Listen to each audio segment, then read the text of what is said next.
पिछले हफ्ते तेलंगाना स्टेट वक्फ बोर्ड का जो बोर्ड की मीटिंग हुई थी, स्पेशल बोर्ड का मीटिंग, वक्फ अमेंडमेंट बिल 2024 इसको लेकर हम स्पेशल बोर्ड का मीटिंग बुलाए थे पिछले हफ्ते। उस मीटिंग में हम लोग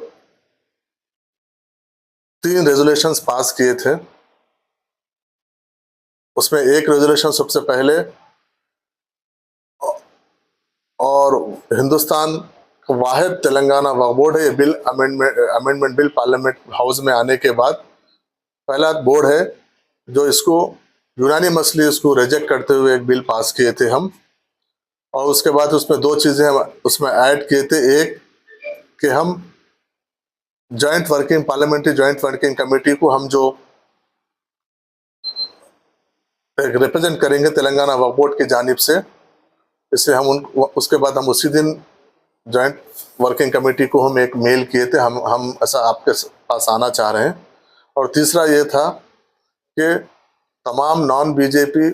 स्टेट्स के वक्फ बोर्ड के चेयरमैन और सीईओज को बुला के हम यहाँ पर एक कॉन्फ्रेंस करेंगे।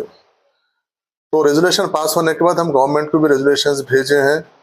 और जैसा आप लोग भी जानते हैं, आप मीडिया को भी उस चीज़ के इल्म है। तो हम जब जिस दिन हम रिक्वेस्ट भेजे थे कि हम जेपीसी में हम तेलंगाना आना चाह रहा है जॉइंट वर्किंग कमेटी में, तो हमको दूसरे दिन वहाँ से रिप्लाई आया कि तेलंगाना वक्फ बोर्ड को 6 तारीख के दिन 2:30 बजे का टाइम दिया गया जॉइंट वर्किंग कमेटी की जानिब से। तो उसी सिलसिले में हम बहुत सारे अहम शख्सियात से इस बिल के जो 40 अमेंडमेंट बिल है, इसमें जो इसके ऊपर हम बहुत सारे ब्यूरोक्रेट्स है जो अभी जो आईएएस है, ब्यूरोक्रेट्स है जो रिटायर आईएएस है, सीनियर्स है, और बहुत सारे वकला है, एडवोकेट्स है जो सीनियर एडवोकेट्स है, प्रैक्टिसिंग एडवोकेट्स है, सोशल ऑर्गेनाइजेशन से हम लोग बात किए, रिलीजियस ऑर्गेनाइजेशन से बात करके हम एक कंपेरेटिव हम एक फॉर्मेट तैयार किए जिसमें 1995 का एक्ट है और 2024 का जो अभी प्रपोज्ड बिल है वो रखते हुए हमारे उस पर सजेशंस पूरे सभी 40 उसके ऊपर हम सबको सर्कुलेट किए। उसके बाद हम जो 6 तारीख के दिन हम जो प्रेजेंट करने के लिए जो हमारे पास हम जो डॉक्यूमेंट हम जो रिप्रेजेंटेशन लेके जाएंगे, उसका एक रफ ड्राफ्ट लेके हम ये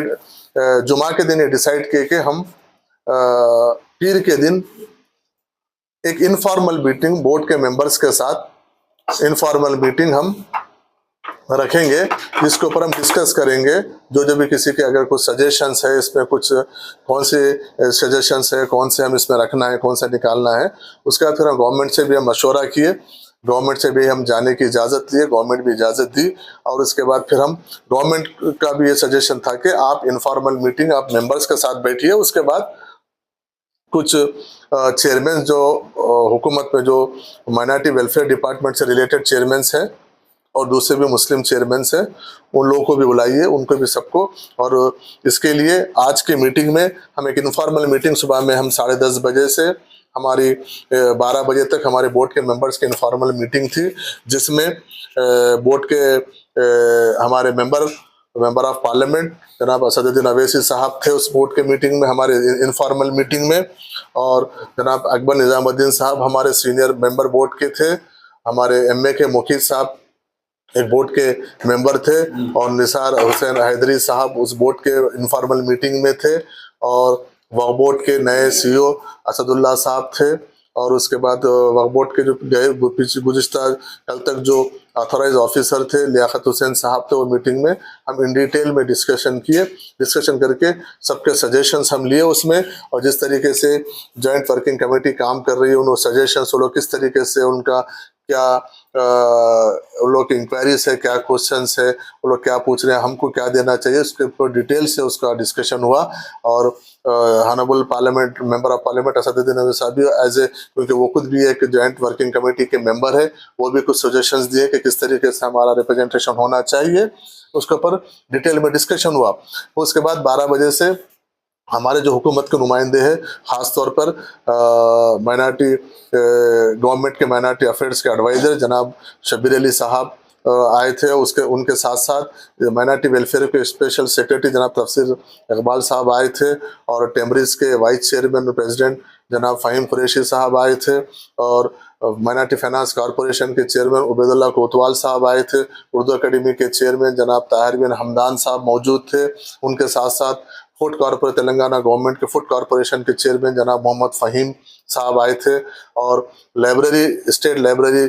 के चेयरमैन जनाब प्रोफेसर रियाज साहब आए थे। इन लोग के सामने भी जो हमारे मेंबर्स का जो डिस्कशन हुआ, जो डॉक्यूमेंट्स थे, उनको भी हम सर्कुलेट करके उनके साथ भी हम इन डिटेल में डिस्कस किए, और उनके तजावीज़ों को भी जो वहाँ पर दे सकते थे लिए, क्योंकि हमको कल जॉइंट वर्किंग कमेटी में कल हम उनको सॉफ्ट कॉपी भेजना है। तो आज उनसे भी कुछ, अगर शाम तक आपके पास भी कुछ सुझाव हो तो आप दीजिए, रिटर्न में दीजिए। ज़रूरी नहीं है कि 40 के 40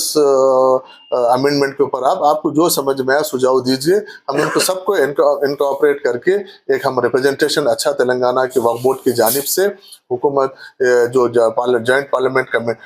वर्किंग कमेटी है, उसको हम 6 तारीख के दिन प्रेजेंट करेंगे, क्योंकि 6 तारीख के लिए 7 मेंबर्स का हमको परमिशन मिला है। 7 मेंबर्स के लिए हम मैक्सिमम आप 5 से 7 मेंबर आ सकते हैं करके हम उनको रिक्वेस्ट किए कि मेंबर्स को आप थोड़ा सा बढ़ाइए, तो वो बोले कि नहीं, हम 5 से 7 मेंबर से ज़्यादा हम नहीं, तो इसलिए हम तेलंगाना की जानिब से इंशाल्लाह हम 7 मेंबर्स, बोर्ड के जानिब से 7 मेंबर्स वहाँ पर 6 तारीख के दिन 2:30 बजे हमारा टाइम है, उसमें जाके वक्फ बोर्ड को बचाने के लिए, जिस तरीके से वक्फ बोर्ड को ख़त्म